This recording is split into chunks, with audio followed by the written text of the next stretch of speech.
Hi, my name is Greg Bowen. I'm a lifetime resident and former planning director with Calvert County, but I'm speaking tonight as a citizen and a member of Keep Calvert Country, a bipartisan group of Calvert County citizens who believe in an open government by the people and for the people. We love Calvert's rural character and want to protect Calvert's quality of life. We're not anti growth, but we want Calvert to grow no faster than its infrastructure. In other words, to grow responsibly. At this point, we're reviewing the consultant's plan, not the Planning Commission's plan. And I will say this there's much that is well written in the plan.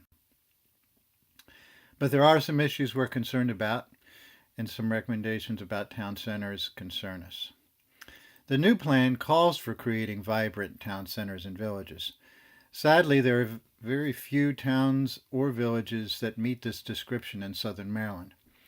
However, a few years back, there was a public opinion survey in southern Maryland asking residents throughout southern Maryland which is their favorite town to visit when bringing friends and relatives from outside the region. By far the top vote was Solomon's.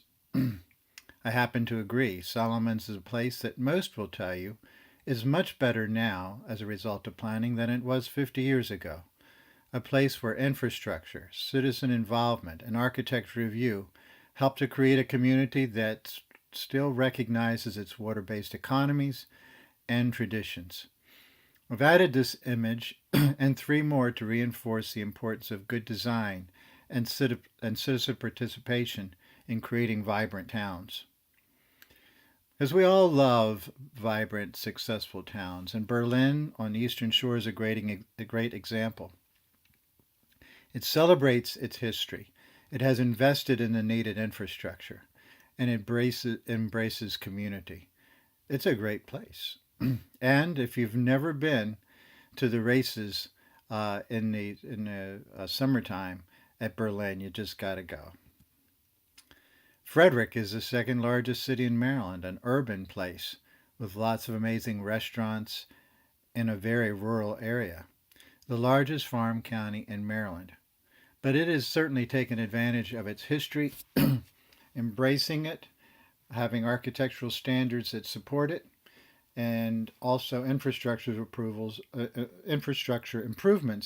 that's made it an even more interesting place to visit.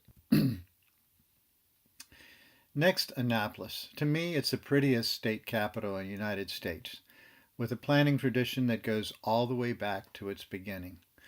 A place where a citizen movement to preserve historic structures revitalized the little city on the water.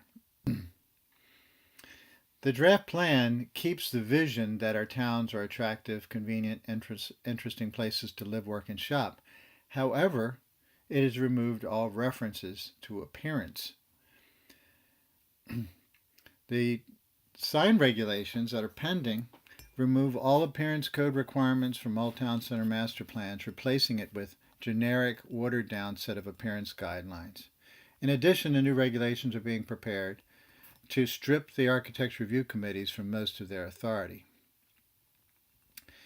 In addition, chains will be exempt from architecture review and can apply for administrative variance. No public hearing required to increase the height of their signs by up to 30%.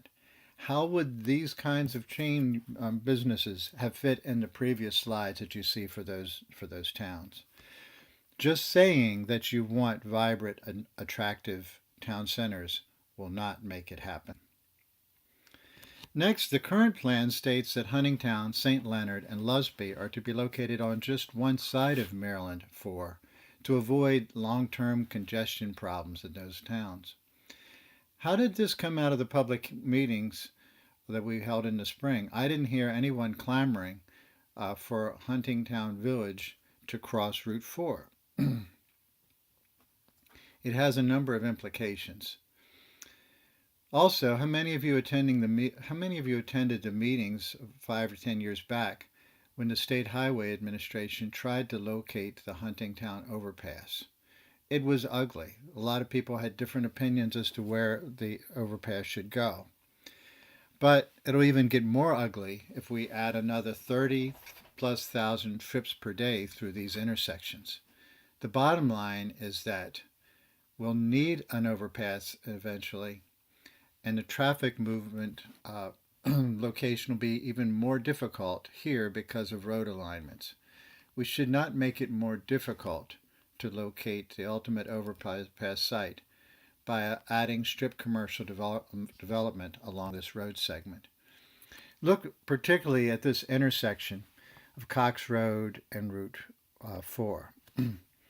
On the west side, there's actually four lanes that come into Route 4 at a very awkward angle. And then on the east side, there's already existing businesses and a proposed church whose entrances will make it more difficult to get in and out when there's backups on Cox Road.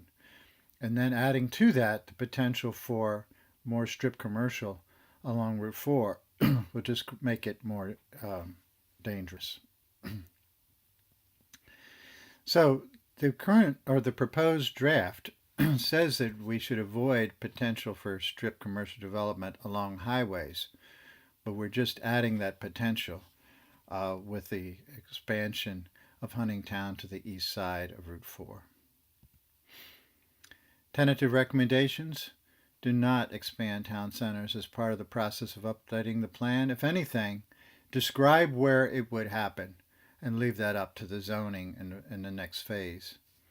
Do not allow villages to cross arterial roads. And finally, for the whole draft planning process, let's slow it down and do it right. This thing can be fixed. We can retain our quality of life. We don't want to be Waldorf. You don't want us to be Waldorf. If this plan is not of the people and by the people, then who is it for?